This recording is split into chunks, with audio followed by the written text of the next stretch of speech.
Zambia is engrossed with so much history. There's so much wealth of knowledge to know about Zambian football. Is it time now that the Zambian government works on implementing like a memorial, like a wall of fame or a museum to honor these legends? Not just Pensolo, we have Godfrey Ukachitalo as well. We have Mapulanga. There are so many more, even the heroes of 93 and the AFCON winning team. I would say you need two museums because there are two distinct periods of Zambian football history. One is pre-independence and post-independence, and that goes up to the Gabon plane crash, which is the next important thing, a defining moment of Zambian football history. And it actually coincides with things within Zambian football history, because the major contribution to the independence football, if you can put it like that, was the Copper Belt. It's not saying Lusaka didn't play a part, Livingston didn't play a part, and where Nchanga Rangers are, I can't remember the city off the top of my head, but those places also within the Copper Belt played an important part. Independence football was largely centered around the Copper Belt. So that would be the place to have this museum. And it's very, very important for a number of reasons. One of which is, if you want to talk about the independence struggle, children today in Zambia, 10-year-old or whatever their ages are, they don't know anything about it. It didn't affect them. They never grew up with colonialism. Now they probably, even their parents hardly grew up with colonialism. The grandparents did. But when you try and tell them, you need to know about Kenneth Kaunda, you need to know about the independence struggle, you need to know about colonialism, it doesn't affect them. So you talk to them in the language they understand and appreciate. That language is football. You would be hard pushed to find a person in Zambia who doesn't like football.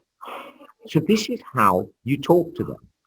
You say, okay, today we're going to a football museum.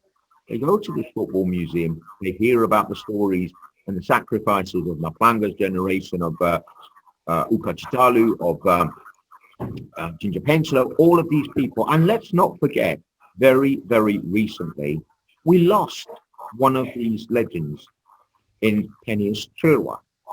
We lost him without anybody going and talking to him properly about his experiences. They've gone. Apart from, those who have talked to him before, and the same has happened with George Sikazwe, with Kenneth Banda, with Dixon Makwaza, and a lot of people. Luckily, I have this because I was going around talking to a lot of these people. So some of these late legends of Zambian football, I have this information.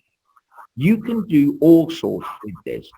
Like, for example, one of the things that always happens when you build a new stadium is, what are you going to do with this stadium after the tournament? Who's going to play there? Who's going to come to these things? Now, in Hero Stadium in Lusaka, you have the burial site, national heroes. They're people it's named after, the Gabon plane crash. So that is something you can actually do. You tell people, go there. You need to see and understand and appreciate the great loss. This isn't just a Zambian loss. It isn't just a football loss in Zambia. It's a loss to the whole of Africa. It's a loss to the whole of the sport. People need to understand. I often say, and I've done articles about this, imagine if instead of Zambia, of the 1993 team being lost, it had been Spain in 2007 before they had actually managed to achieve their greatness, or Germany in 2013 before they had achieved their greatness. You have a young team full of promise. It's gone long before its time. Now, if that had happened in Spain or it had happened in Germany, we'd know why. There would be an outcry within football.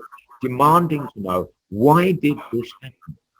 What could be done to prevent it happening again? And how do we look after the people who are left behind? Because one of the things that's quickly forgotten is when you get some compensation, you get that compensation and it's compensating for that loss. What it doesn't compensate you for is the loss of earnings, because they were the breadwinners.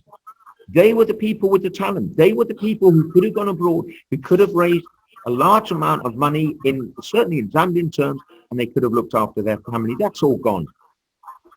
And it's gone because they were in the Gabon plane crash. They should have been taken there as ambassadors. Can you imagine a team of ambassadors flying on a plane like that? A plane that stops in Brazzaville and they repair it. The plane that goes on to Libreville, they repair it again. And then it crashes the second time. Why didn't they stop it? Why didn't they look at this and say, if this plane needs to be repaired, there's something wrong with it? And if there is something wrong with it, how can we risk the future of our country like this? And they did it twice.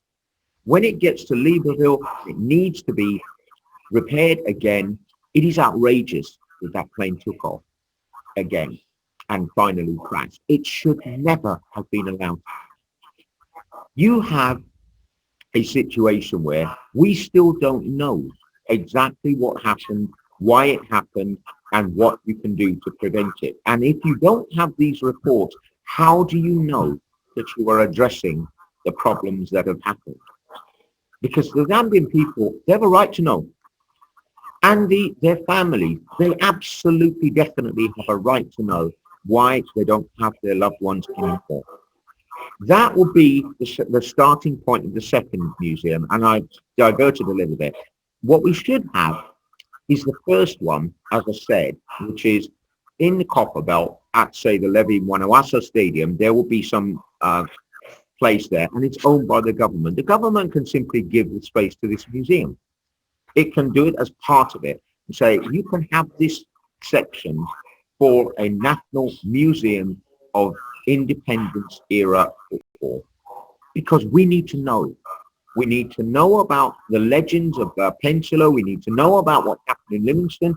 We need to know the whole history and the contribution that football has made to the independence struggle.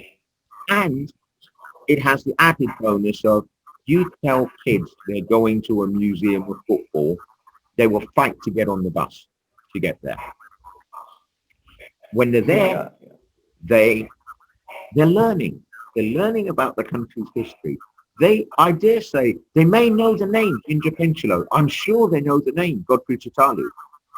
Do they know what they went through in order to become Ginger Penchilo and Godfrey Chitalu? You can tell them from a football point of view, and that will actually be teaching them, because it's part of this whole story of the independence of Zambia and the independence struggle. So they will go home. They will also look at it, because you can mention this match. You can have the Kaunda, the 5-5 draw. You can have some information about that. Then they'll actually start to see these people they just thought, oh, he's just some politician from the past who doesn't really know. They actually see them playing football, and they see them playing football against legends. So they look at this and say, oh, well, actually, now I'm interested in Kaunda. Now I'm interested in the independence struggle because of football. Then you have the same situation. The next major event, as I say, is Gabon plane crash. And that also coincides with the shift of power in football from the Copper Belt to Lusaka.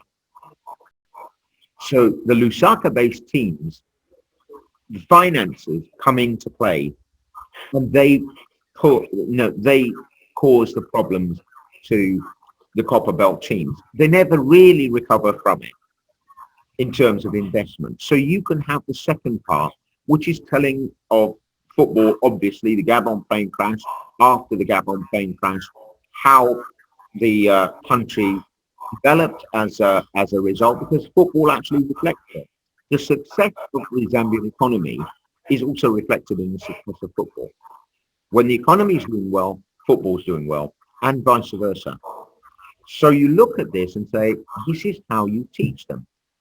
And that means you have an added bonus, which is you can actually go and say, this isn't a matter for the sports ministry, or at least it's not a matter for the sports ministry alone.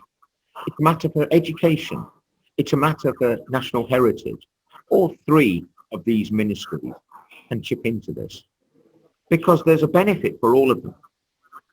That also reduces the cost because any of these ministries can say, we can't afford this. No, we can't afford this. The three of them together can afford it.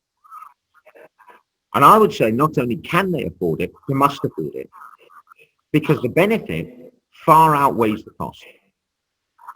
That's obviously my opinion, but and others can disagree with it. But what you gain from it is a more educated, population.